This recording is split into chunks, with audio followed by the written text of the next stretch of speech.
Hello, everyone. Welcome to the Matchbook Horse Racing Podcast. It's a jump special. We're going Cheltenham heavy because Cheltenham's back, even though there's another Group 1 on the flat coming up. But we are majoring on Cheltenham and the showcase meeting and 2 days of it. Welcome to Dan Overall, who loves the jumps, Matt Toombs, Matchbook Jumps Trends expert, and Steve Jones' 203rd Matchbook podcast. It's just not. It's not.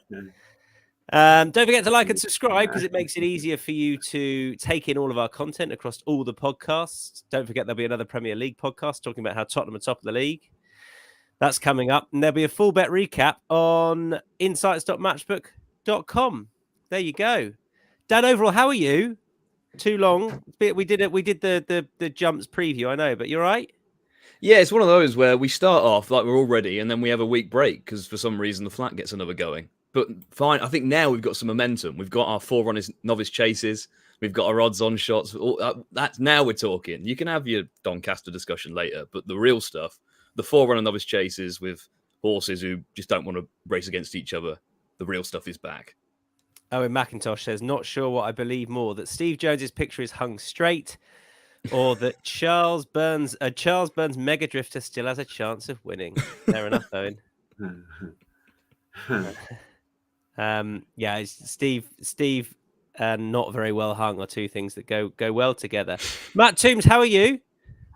Yeah, very good, thanks, mate. Had a very enjoyable trip to Ireland last weekend at Limerick for the Munster National, at Cork with our own Michal Deasy on Friday. So refreshed and ready to go. We're really trying to get him back on a podcast, so fear not. And Steve Jones, how are you? Good, mate. Yeah, good. That's great to hear. We've heard enough from you recently. Far too much. Right, we move on. Love you, Steve. I like to fire him up a bit. I like to rev him up just before a podcast. So let's get stuck into the previews. 2:45 at Cheltenham, first of all. El Elefante 4.0 and Canto Bruno 4.5. 5.0 for Tag Man. Mel Monroe is 5.5. Bigger prices thereafter. Steve Jones, I agree with you. Why? Oh, no. Can I change my mind? No. Why does he win? And I don't know who Encanto Bruno is, but I was always a big fan of Frank Bruno. Right, just to tell you, Encanto Bruno is from the film Encanto, where they talk about We Don't Talk About Bruno. So that's it. I've never heard of any of it. Is it recent? It is quite recent. It's a kid's film. Oh, is it? Oh, well. Anyway, Encanto Bruno won at this meeting last year in a really good bumper, beating Strong Leader, who obviously went on to have a successful season over hurdles, was second at Aintree in the Grade 1. So that's obviously good form. Ran it in the bumper at March, presumably laid out for it, but then the ground was obviously very soft in the champion bumper. That's no good. Made a very easy winning debut. I'm not sure it would be a huge amount, but it wasn't certainly the worst maiden hurdle ever run in Ireland at Bellersdown. So that was a good starting point. And then last time at Galway, up to 2.5, which is the same trip as this, which I think is Encanto's Bruno's trip. Made a really bad mistake at the first and never really got going after that. So I'm happy to rule that out. And I think we will see what Encanto Bruno will be able to do this afternoon. Is it this afternoon? No, it's on Friday, isn't it?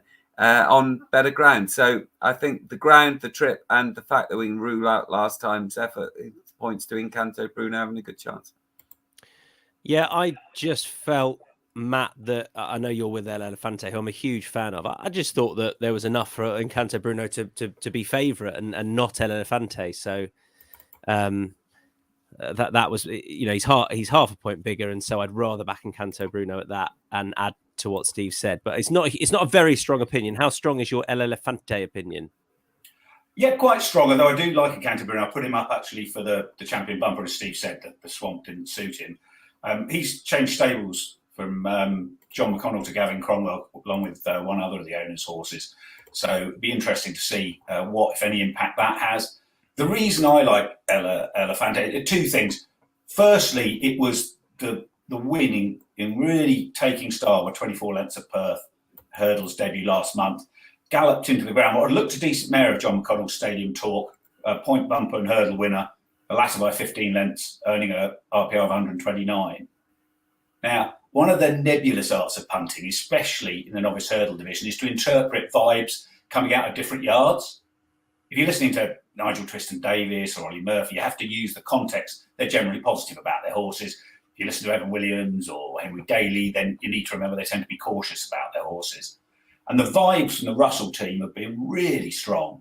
In a recent stable tour, Lucinda said, you have to pinch yourself to be training horses of El Elefante's quality. Scu was interviewed after she won at Perth, made no bones about the fact this year as a potential star. And the context is that I remember reading in the Racing Post just before he ran in the Sefton, Scu quoted as saying, we've had some good staying herders before, and Ahoy Signor looks up to the best of them. Now, given they trained the ill-fated Brindisi Breeze to win the Albert Bartlett, that was some statement about a horse who'd been second in a bumper and just won an ordinary maiden hurdle in workmanlike fashion. He went off 67.0, beat Brave Man's Game. And having not taken the hint then, ever since I've been paying attention to the vibes coming out of that yard, they've tended to be well worth listening to. It's a stable very much on the up. They're getting better prospects now. So the vibes won't always be right. But when you combine what they think El Elefante is and what she looked like she might well be at Perth, that makes her look a formidable opponent here. This does look a strong race for a Class 2 in October. And obviously there are unexposed types in it. But about 4.0 I thought was a big price for a horse who I could see being a Grade 1 horse later in the season. And Daniel Overall. Yeah, I echo what Matt said. I think this is a good race. I think it's actually got more depth to it than the Grade 2, which we'll come to talk about. I can perfectly see the case for Canto Bruno, El Elefante as well. I think she's a real strong staying type. So maybe if 2.5 on good ground at Cheltenham, maybe on the sharp side against Geldings, we'll see. But the horse I thought who, on form, I think should be favourite is Tagman. Obviously, the likes of the Goodland, high-class hero, Ashrow Diamond, Grange Clare West. He's been placed behind all of them, especially last season. Earlier towards last season, he was just too keen for his own good. He still does have that tendency, but I think he is a bit more measured now. I think his run behind High Class Hero recently, I mean, he's given that horse the most to do of any rival he's faced so far, and he looks like he actually could be one for spring festivals in time. So I think that's pretty solid form. Obviously, he's race fit. He finally got off the mark last time out in a weaker race. But, I mean, his rating that he's been given, 135, sets a fair standard here. I think the question with him is if he's going to be settled enough to stay up the hill. I think he'll travel like the winner. He will travel best of these, I think. Just whether the hill catches him out at the end, I'm not sure. So maybe he's one to back and then look him running and see if you can get out if it looks like he's been a bit too fresh for the race. But I thought he should be favourite based on what he's achieved so far. All right, 3 different horses in that race at Cheltenham. The 2.5 mile, 320, is a novices limited handicap chase with Ginny's Destiny now with Paul Nicholls at 4.0, 6.5 Moon Hunter, Hurricane Bay and Passing Well are 8.0. Bigger prices thereafter. A few Hurricanes here. Dan, I'm going to come straight back to you. You and Steve agree with Railway Hurricane. Yeah, I think this is a good race. I think winners will come out of this. I think the top of the market is dominated by horses making their chase debut. I don't think it's easy to do that at Cheltenham. And that's kind of what led me to Railway Hurricane, who's the complete opposite. I mean, he's had 23 runs over fences, still qualifies for a novice handicap chase, which kind of tells you all you need to know. Like, he's not the easiest horse to get right. He's often been a very difficult ride, does not want to get to the front at really any point in his race. But I think he's starting to become a bit more tractable now. Got off the mark 3 starts ago and actually did have to battle there to beat Mr. Saxo Beat, who reopposes. I don't think the difference in weight is going to make too much difference. He was second over course and distance last year in November, runs off the same mark here, then bumped into a handicap plot job basically last time out. So he's in form. I think he'll be travelling into the race well. There could be 1 or 2 in here that have a bit too much scope for improvement. I just thought the difficulty was finding which one. You could make a case for, I think, 5 or 6 of them. But as I said, I think making your chase debut at Cheltenham is not an easy thing to do. We know what Railway Hurricane's about. He'll travel into the race and you might find 1 or 2 too good. So I think win and place with a bit more of the place market is probably the way I'm going to play it. Round about 13.0. Steve? Yeah, this is another Gavin Cromwell horse who was second at this meeting last year. Or was it the November meeting? It was the November meeting to Unanswered Prayers. And I think he goes, although he probably handles testing ground because he has to in Ireland, I think he's better when he gets decent ground, which he's going to get this weekend. And like Dan said, I think experience is the key to some of these races. You can get all excited about the sexy ones making their chase debut and that, but if they don't pick their feet up, it's going to be a bit of a struggle. And he beat Mr. Saxo beat at Tipperary in July on decent ground. And Mr. Saxo beat is also in the field. And just thought that it was at the prices the way to go. Railway Hurricane. I'm small win bet on Ginny's Destiny, who I don't mind Paul Nicholls' chase debutantes. They'll be fired up this time of year. He was quite positive about him in One Jump Ahead, the book that I've picked up by Mark Howard, and the conditions will be ideal. I think he's a soundish ground horse. The trip's right, and yeah, I think he can kick on from 135 this year. I frankly think it's a bit of a trainer upgrade. So I'd be small win bet Ginny's Destiny. We move on to the 355 contest. I'll have prices soon enough, but this is open. And Steve, take it away. You and Dan agree again. Oh, sorry, Dan. No, I'll apologise to you, mate. We'll go down together. Ooh, don't know about that. Willie the Builder. This is a red hot race. When all 8 runners have won last time out. But Willie the Builder, I was really impressed with it. You talked first time. Do I need to apologise? I feel like that could be an apology. I don't know. Should that be an apology for?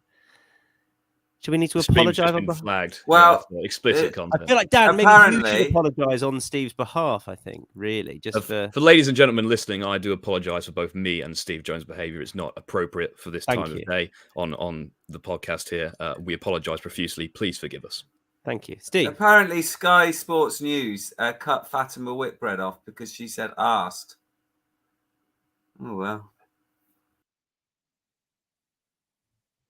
And he's gone. Oh, he's gone. Just Daniel's just not taking that. Jones out. Jones is gone. Right, go on, Steve. Willie the Builder. Right. Willie the Builder, very impressed at Utoxter. Obviously, you don't know what the strength of the form, but this horse had run twice in bumpers in Ireland, including when second it punches down at the big meeting. So not in the championship bumper, obviously, but that was really good starting point for Dan and Harry Skelton. And I think it's in a red hot race where you could make a case for no end of them. I think he's got a good chance. And Dan? Yeah, so I agree. I was gutted look away ran here and not in one of the 2.5 mile handicaps either here or Aintree. I obviously put him up on the preview show. He's such a good mark, 122. I just don't get why they're running him over 2 miles here. Like, I think this is going to be too sharp for him. Plenty of decent types in there. What they've achieved is questionable. And I think Willie the Builder, like Steve said, I was really taken by him at Utoxeter. And to be fair, I think this has been a bit of a long-term plan with him since they acquired him. They referenced after his Utoxeter win that they wanted to get everyone into him before coming to this race. Obviously, it's now rearranged the October meeting. Looked really sharp, full of speed. Still looked a bit green, Utoxeter, but pulled away 2 decent types pretty quickly. The third is one of the 2 starts over hurdles. The second was giving weight away, but had 1-2 bumpers and a hurdle race during the summer, so was race fit. So I think to do that on his hurdling debut was really impressive.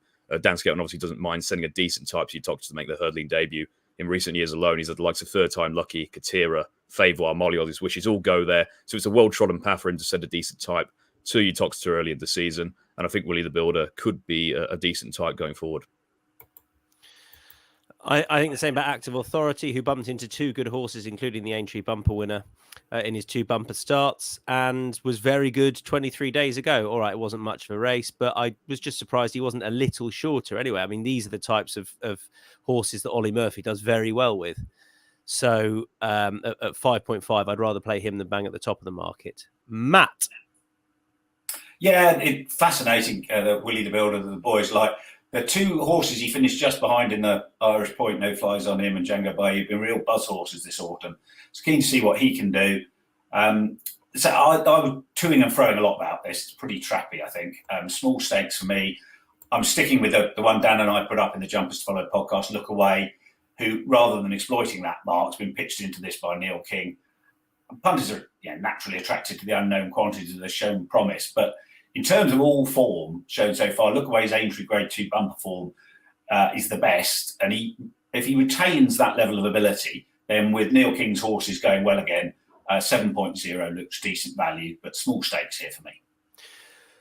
That's the official Friday races done and dusted. We move on to any other Friday bets, of which I'm going for Jetronic for Paul Nicholls in the 210. That's the My Mate Mozzie race. I'll come back to that when we have a lay, but I think Jetronic, who has won over fences in France, a bit more of a sort of an old school type of Paul Nicholls purchase. He's still a novice till the end of November, and just the type of horse that Paul does well with. So I'll side with Jetronic at the prices over My Mate Mozzie. Steve. The 4:30 Mole Court of Ben Pauling's, ridden by Jack Andrews, who's about 7 foot or something. And he's a very good amateur jockey. And this horse, Mole Court, has taken really well to fences. And I think they've lined it up for this. Won 3 times in the summer and is probably still improving and got a fair bit more potential off that sort of mark. So Mole Court in the 4:30. And in the last, another trainer I've got a lot of time for is Kieran Burke, who is experienced some choppy waters through no fault of his own since he had Hunt Ball, and is back on track now and showing how good he is, because Soul Icon, who he runs in the last race, was prolific in the summer of 2022 and won at this meeting last year and came back last time out to win at Fontwell, and I think has still got more in him. I think Soul Icon has got a good chance in that last race. The reason Jack Andrews rides for Ben Case is because he actually makes him feel like the height of a jockey. True that. Ooh, you got any more gags? Couple more. Could do one for you. Dan. Yeah, a couple of interest, I think, on Friday. So Affodil in the opening race is one I'm very keen on. I thought all of last year this was a juvenile who would kick on again. If you get plenty of juveniles, you think they're going to be 4-year-olds and they probably peak there. But I think he's a horse who still has plenty of upside. Improved all of last season, ran well in the Fred Winter. Obviously ended this season with a convincing win. They've compared him to Old Guard. And Old Guard, who won this race in 2015 and then went on to win the Greatwood, that's a target they've got in mind for Affodil as well. Freddie Gingle on board in a conditional jockeys race, I think, is very good value for what he's going to be claiming 6 here. And when they team up with Paul Nicholls in these type of races, it's 6 runners, 2 wins and 3 place. They tend to be bang there. And I think Affodil could make up into a horse in the 140s in time. So I think he's got a fair bit in hand in that opener. And then come to the amateur jockeys race. Strictly a Dancer, well, I think heads the market just about. But I think if you look at the way he's been campaigned, this has probably been the plan for a bit. Like, he won this race a couple of years ago. Admittedly, that was off £11 higher mark, but he did go on to win a couple more times. So he's actually £1 below his last winning mark. His prep now is near enough identical to what it was 2 years ago. Quick run at Chepstow. I think he ran in the Native River. Obviously, a very decent race. Was always out the back, drifted in the market, was never really put into it. I think this race would have been the plan for some time. Gina Andrews on board. Obviously, the Yard are pretty desperate for a winner, but I think this is the horse who's going to get them one. Matt Toombs. Yeah, taking a bit of a punt in the last on Milkwood, who's a double-figure price in early trading. Obviously, at this time of year, you want to be looking at horses with good records, fresh. He's got a good record of seasonal debut, winning at 7.0 2019, 2.88 2020, second in the Galway Hurdle 2021, then second in the Welsh Champion Hurdle last year. He's had 4 modest runs since then, seen his mark fall a stone from 148 at Fosselass to 134 here. He's 9. He might just be steeped on the downgrade. But you should hopefully get this trip better now. And if there is time to catch him, this is probably it. So worth a little bit of a punt at a double-figure price.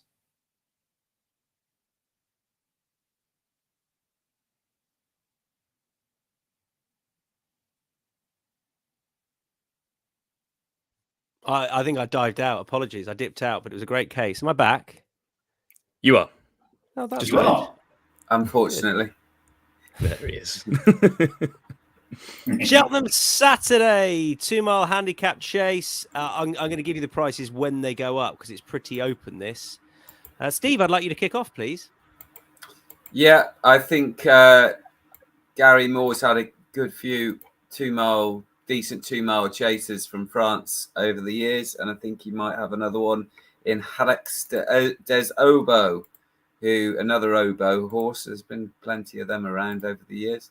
Oh, I've just clicked off the wrong race. But Hadex des Obo is really unexposed, and if I can get the race up finally, and looked a real prospect last year. Obviously started off in handicaps off a really good mark, and won them both, or came through. First of all, was second to Freed Arms, which was at Kempton on the return, unseated on his chase debut. Then he was second, and then he went through the gears at Doncaster and at Warwick, and they were on contrasting ground. So the Warwick win was on heavy ground, and his jumping is the key. His Doncaster win before that was on good ground, so he likes to go from the front. He's very reminiscent of the good horses that Gary Moore have had that jump well and like to go forward in recent years. So Hadex des Obo for me, who could be a fair bit better than this grade, I think, in time. Matt at 4.0. Yeah, absolutely. I've got a strong fancy for him. I think it's easier to run up a sequence in 2 mile handicap chases than in staying handicaps. Specialist division, generally less competitive. They don't get tired in the same way, so weight's slightly less of an issue. It's more about raw ability to run fast and jump at that pace. As Steve says, he's a bold jumping front runner. The old course, which favours prominent runners, lots of jumping early on, looks made for him. Editor de Gite, who's by the same sire, Sadex, a very similar profile, going up from winning off 125, 4 runs later off 147. Then he progressed to win the Desert Hawk in the Clarence House last season. And Gary Moore said he hopes that Hadex des Obo can make up into a graded chaser later in this season. So I think he's a pure 2 miler, and I think he's a horse who could be really well handicapped. I'm surprised he's as big as he is. If you are fancying him, then I'd be taking the 4.0 now. I can see him going off a fair bit shorter. On a line that I think there is plenty of pace on, I wanted a strong stare at the trip with solid form, and that is Not Long Till May, who is just much bigger than I thought was likely to be the case at 11.0. I think if he was chained by someone else, a horse that was second in the Turners would be a good bit shorter, racked up a sequence going into that, and outran his odds. So it's a bit of a speculative win and place punt for Not Long Till May. Most of my selections today, given it's the first time I've been playing over jumps this season, are speculative, but win and place, Not Long Till May, with plenty of pace on for he won't be too far away. Dan? Yeah, really interesting race. I get the hype with Hadex des Obo. I think if there's a horse you can see lining up at a champion chase down the line, it's going to be him. He's clearly got the most upside. However, I'm still slightly scarred by Editor de Gite in this race last year, who looked to have it at his mercy, was, I think, 3.0 starting price, drifted like a boat all day. They didn't try a yard of him. So I'm just concerned whether this is absolute be-all and end-all. I think he can progress, but I don't think this is going to be his absolute end game, whereas I think it is before midnight's absolute end game. I think when they purchased him, they would have had this race in mind straight away. He won this race a couple of years ago off 136. He's off 135 now, plus Ben Sutton's £7 claim. Look, he was out of form for a lot of last season, but he was with Sam Thomas. A lot of his horses weren't firing, and he wasn't running terribly in all of the top 2 mile handicap chases. He's running off mid to high 140 marks. So I think you can forgive a lot of that. Had a run over hurdles at Chepstow to kind of shake it off. And I think if they've purchased him, I think they've had this race as his ultimate target. It's his most winnable opportunity he's going to have pretty much all season. We know he likes the course. The ground's going to be in his favour. I'd say, yeah. I think just the appeal that this is his target, whereas the others may have bigger fish to fry down the season, is the main appeal. The 150 is one I'm sitting out. It frightened me off. Blue King Doru is 2.25. 3.0 for Spirit Danu. Punta del Este is 11.0. They're bigger prices after that. What agreement have we got? Blue King Doru for Matt and Steve. Matt? Yeah, I'm not a big punter in juvenile races. Physical development factor, which whilst it applies to young horses generally, such a big factor during the juvenile season, and not something I can judge very well. So I tend to do a lot of watching.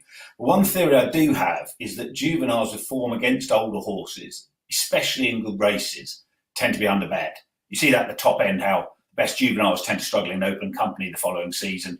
since Countrywide Flame won the 2012 Fighting Fifth. Triumph winners are 0 from 35 in all age conditions hurdles the following season. So the golf's often bigger than it's perceived. And in these 4-year-old autumn races like this and the Fishery Lane, horses like Blue King Daru, who have form in good open handicaps, are often underestimated, even if they're at the head of the market. He was 3 3/4 lengths second off 134 in a 2-mile handicap at the Grand National meeting. The winner punctuation benefited from being held up in a race where they went an over-strong gallop, which Blue King Daru is probably a bit too close to. He looked really progressive after his wind up. This doesn't look a strong renewal. You often get Triumph horses in this. And that form looks more substantial, I think, than anything else on offer here. 2.25, I was guessing he was going to be odds on. And I think there's a good chance he will be by the off. It'd be disappointing if he can't win this. And Steve, what do you want to add?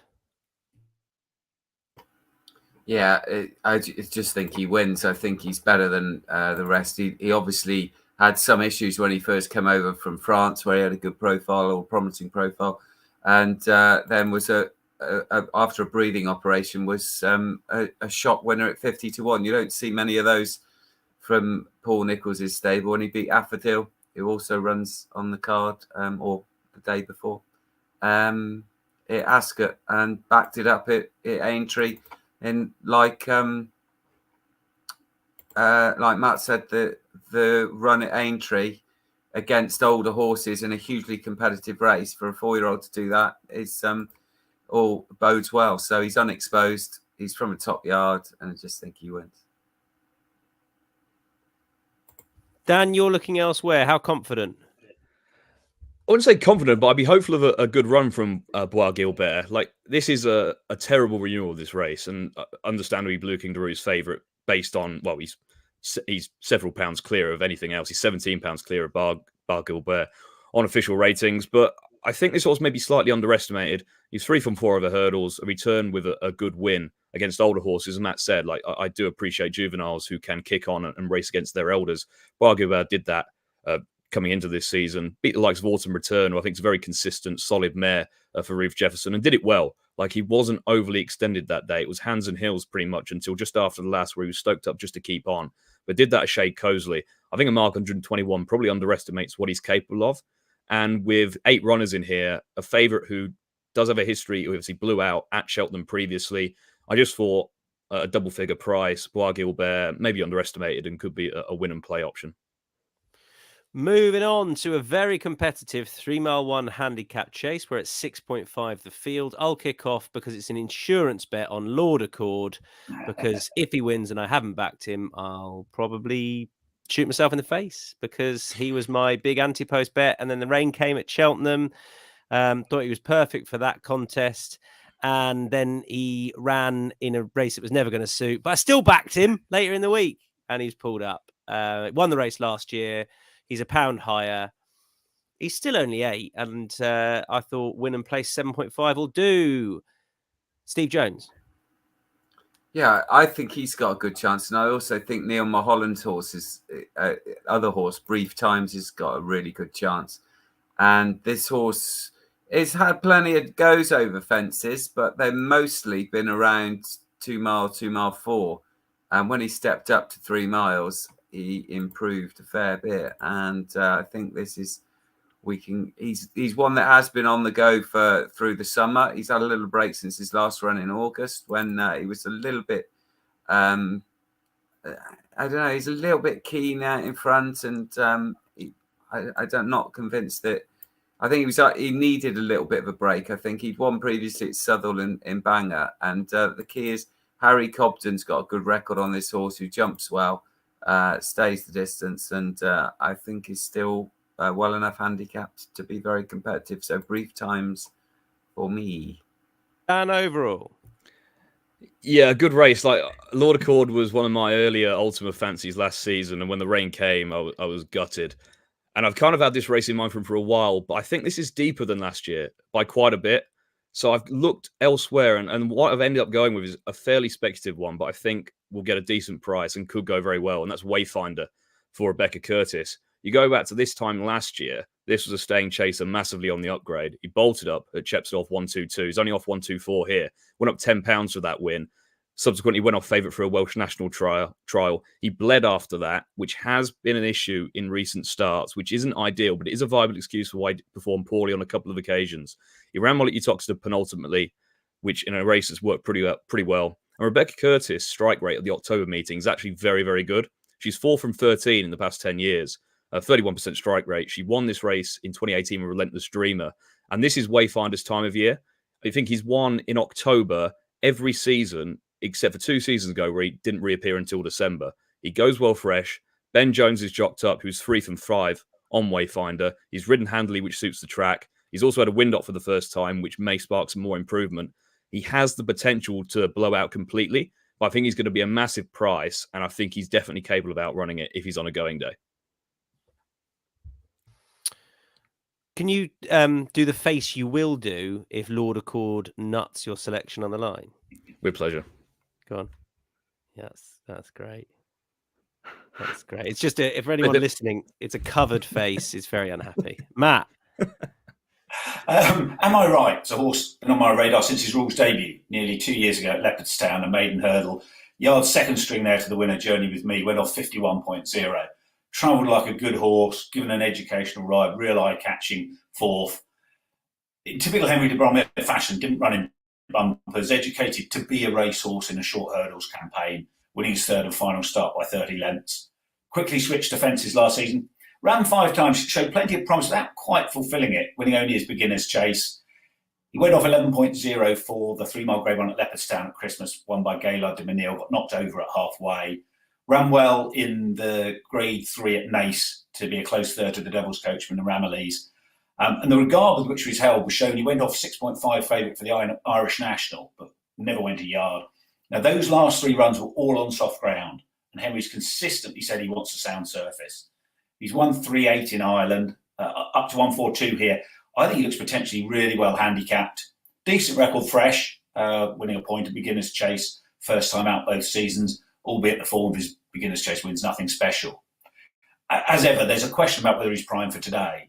But with testing ground the norm on the old course, the festival these days, it wouldn't seem likely this is a sighter for the Ultima. You'd imagine if Henry's sending him over, he'll be fit enough to be competitive here. He was a bit keen in his early starts last season, so he'd need to settle. You could wait and play in running on the Matchbook Exchange to check that he isn't too keen. But if he does settle, I think he could be a blotter on the handicap. So at around 8.5, I'm prepared to take that chance. All right, we move on to a per temps qualifier. Again, fair price is the field. It's open. I've just read that says not Nick Luck, unfortunately, under my name. That's a joke. We've added unfortunately. What have we learnt, Matt, from last year, the first year of only 4 qualifiers from 6? Yeah, and that's the crucial point, I think. When we, in 2015-16, went to the first 6 to qualify, there had always been a double-figure number of horses eliminated from the final, bar the COVID years. Cut generally came around 135. Last year, that 13 eliminations. Last year, first 4, the result was you basically reduced the spaces by about a third. And there were no eliminations in last year's final. 24 declared for 24 places. The last in, Brandy McQueen, dead on bottom weight for 10-2, running off 121. So the days of working out which horses would be wanting to win or go close in qualifiers to get up the weights to make the cut look to be over. Many trainers will be trying to get the horses down the ratings. Wouldn't surprise me if the final, we're back to winners at longer odds, having lined up with a row of duck eggs next to their name. Now, Cheltenham here, it'd be a big field, but looking at these races over the season, 5 of the 13 qualifiers in Britain last season only attracted 7 runners. So it's not hard to hide whilst qualifying. You do need to look at them a bit differently now. This one's very competitive, big field, and at a big price. He's around 26.0. I'm going with Sid Hosey's Rock My Way, who outstayed the much-touted Pembroke in the Grade 2 Classic here in January, ran in a strong-looking Albert Bartlett. I'm always forgiving of a young, inexperienced horse not taking to that attritional test, especially a 5-year-old on his 3rd start under rules. Few of the Albert Bartlett runs have come out, let's be clear about it. Won a beginners at Gore and easily. Chianti Classico won a novice handicap of 133. So the form's stacking up nicely, and it tends to be a rich source of winners. It's a bit of a guessing game at who's primed for the day, but it wouldn't surprise me if Hosey had Rock My Way ready to win this off 135. So I'm going to have a little bet on him in both the win and the place market at a big price. And our host has disappeared. So over to you, Dan Overall. Yep. Yeah, there he is. Steps in, professional as always. Yeah, as you said, it's a race where I think, as you said, like it's not as much of a guessing game now as who's trying, but I still think it's a guessing game of who's absolutely primed for the qualifier. And it's just so hard to tell. If this is a race where I think it's really struggled to have a solid opinion, and annoyingly, the one horse I really fancied missed out by one, and that was Off to a Flyer. So he was just eliminated. So I had to look through this morning about who I thought would be properly going for this. And I came down on Williston. There's a horse I think constantly underestimated in these handicaps by the market. His two recent wins came at 34.0 and 15.0. I think kind of shows you like he's just under the radar all the time. He looks a real improving type the back end of last season when switched to Mark Walford's yard. Has only had him a season. He won on the new course in April over 2.5 miles. And that was pretty remarkable, really, because he was out the back turning in. And this race was a real sprint. Only about 4 lengths separated the first 5 or 6. And he beat some good horses there, the likes of Laddie Gag, Bold Endeavour, Supreme Gift, all progressive novices. So I think that was a really impressive performance. He backed that up at Haydock over 3 miles. Jamie Hamilton got off him and said, I think this is a Potemps horse. So I think they're going to be going for it. I think that's going to be his main objective this season. But I don't think they're going to shirk the chance to win a qualifier. He's likely to be a massive price. I think he's 29.0 currently. But he really handled the hill well on the new course at Cheltenham back in April. 3 miles seems to be more his trip. Jamie Hamilton, when riding him, is free from fraud. And I've just seen he's had a first-time wind-up as well. So a massive price again in a race full of, I could say, fairly uncertain runners and who's really trying. I think he's one of the more likely ones, and you're going to get a good price about him. Steve, did you go? I haven't been, Tommy. You went. You go, Steve. You disappeared, and I was a bit worried about you, but you're back. Aww. I like one of the Irish runners, Moon Over Clune, who is stepping up to this sort of distance for the first time. He's had one go over 2 miles, 6.5 at the Galway Festival when ran really well and didn't get the cleanest of runs that day. And I think it certainly shapes as though this sort of distance is going to bring out a bit of improvement, 3 miles. Matthew Smith doing the training, and James Smith is the rider, £7 conditional jockey, and he's riding a lot of them, and he's well worth that £7. I think he's impressed me in Ireland, and ran well last time at Punchestown, just last 2 weeks ago. And I think that £7 is going to be valuable because Keith Donoghue rode this horse last time, and he ran perfectly respectably. But going up to 3 miles with the £7 off, I think he's something like 17.0. I think that's way overpriced. And I'm going for a big price, about 23.0 for Espoir de Rome, who should be well treated. I think a lot of Kim Bailey horses could be on a disappointing run last season, but if you go back to his peak form and chasing didn't work out, he could definitely be well treated. He was given he was campaigned with this race in mind, the actual Potemps last year, but they didn't really go through with it. But I think he could be ideal for that sort of race. And I'd rather play a big price, Espoir de Rome. And they're finally going for the tongue-tied cheek pieces combination, having given him a wind up as well. All big prices in that. The Cameco Futurity Stakes. We've had some great lines on this on the document. Matt, you just wrote long old run to the first. Very good. And Dan said, are there any hurdles? Do you ever had a bet on the flat? Yeah, bet on the flat, Dan? No? I've had a few in my time if I've been on course and fancied a flutter, but would I pretend I know what I'm doing? Absolutely not. It's like me today. Steve Jones, we think Ancient Wisdom will win. He's got a big old knee action. He's the best Godolphin colt I think we've seen this year. For all the Zetland winner was very good. They're back on song. The 2-year-old's been going well all year, but they haven't had a star horse. But I think this is that. And he hammered an Aidan O'Brien horse who they liked last time in, I think he's called Chief Little Rock. I think this is the Godolphin Blue horse. So I think is a serious prospect, like a serious, could be a Guineas horse, middle distant prospect next year. So I thought he would win. I need to check the prices, but I think he's around about 2.7. Yeah. If he's quick enough for the Guineas, I'd be absolutely astonished. But he'll be just the kind of horse you want in this. He wants soft ground, as he showed in the Autumn Stakes last time at Newmarket, when he just kept on galloping and galloping through the ground. And it's going to be even more testing at Doncaster, I dare say. And that's just what he wants. And he could well kind of salvage something out of Godolphin season, because this is the last Group 1, British Group 1 of the season.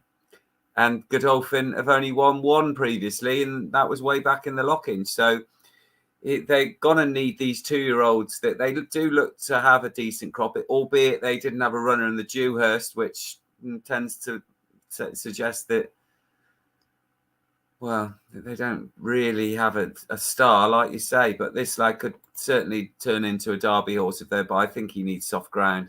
And I can certainly see him winning in this, and then going, if it's a wet April, May time, going into one of the Derby trials and hoping that the rain continues into June. But I think it's important to him, and he's got it this time, the weather.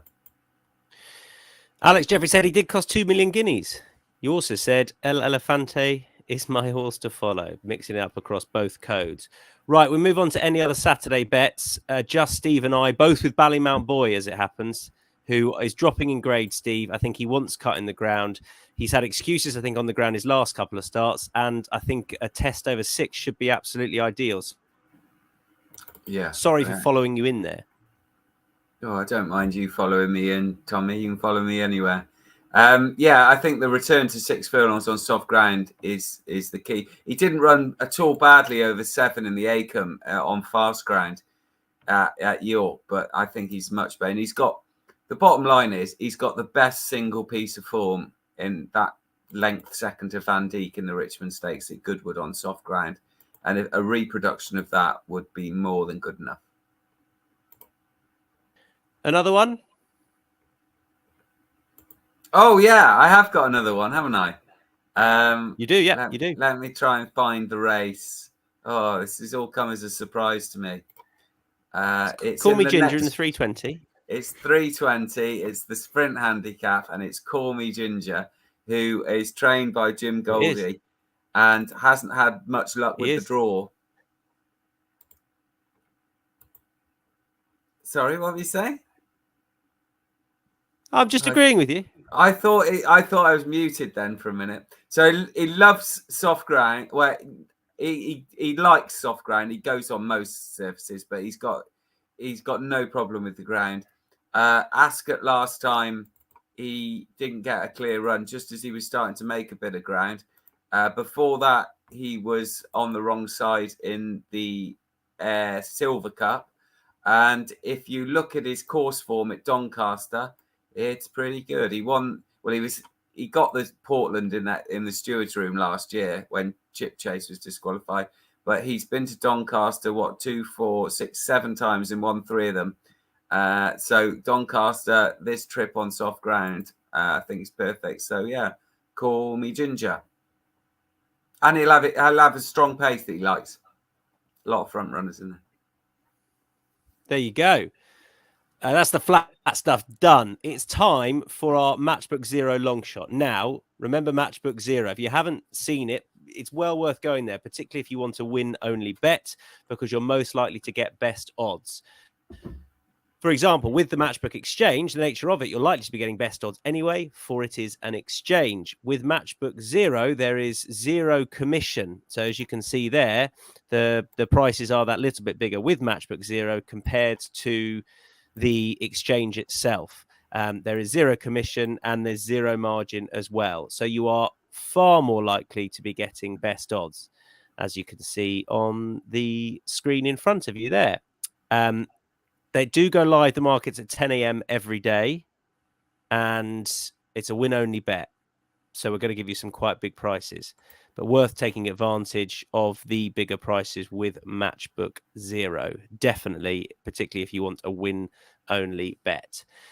Who have we got then? I am with Espoir de Rome in that 3 o'clock at Cheltenham for reasons already given. Steve? Call Me Ginger for the reasons I gave about 30 seconds ago. At Doncaster. Matt. in the 320. Taking you on Rock My Way in the Potenza qualifiers, about 26.0 at the moment. And Dan. Wayfinder in that 225. I think he's perfect for this type of bet. Like, has blowout potential, but could also win pretty comfortably. Time for the best lays. We're all anti Gavin Cromwell. I'm laying my mate Mozzie in over fences, who was disappointing last time. I think the Nichols horse is interesting. That's in the 210 on Friday. 410 at Cheltenham on Saturday, Steve. Yeah, Flooring Porter, who obviously likes Cheltenham, but it's going. I don't like horses that go chasing late in life. He's 8, soon be 9, and he's against horses who've shown that they have taken to fences and that they're a lot younger with the potential to improve on what they've done. So yeah, I'm taking it. Presuming Flooring Porter is something like 4 to 6, something like that, I would take him on, lay him definitely. And Matt, you agree? Yeah, just add that he's not got a great record fresh. You've got a new jockey on board. Whilst Keith Donohue's a good pilot, Florian Porter's the type that takes some knowing. So, whether he is going to take to fences, who knows? I think, Steve, I think he could be 1.6, 1.7, something like that. And if he is, I'll be laying him. Of course, I meant 1.6, 1.7, not 4 to 6. That's what I meant. We'll let you get away with one. Our best bets. I think we've got one in each race. Yes, we do. So, Matt, first of all. El Elefante in the 12:45 on Friday. I'll be taking the 4.0 now, if you could. Dan overall. We'll get mine out the way early doors. First race on the Friday at Cheltenham, Affodil. I hope he's got at least £12 in hand. I think it could be a 140 source. That's in the 135 at Cheltenham. Steve? Ballymount Boy at Doncaster. And I'm sticking on the flat for safety. Ancient Wisdom in the 210 at Doncaster, the feature there. Good stuff. Enjoyed that. Jumps is very much back.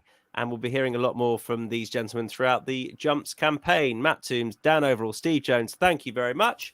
And thanks to everyone at home for watching. Don't forget to check out insights.matchbook.com for a recap of all of the best bets. And we'll see you again soon. Good luck this weekend.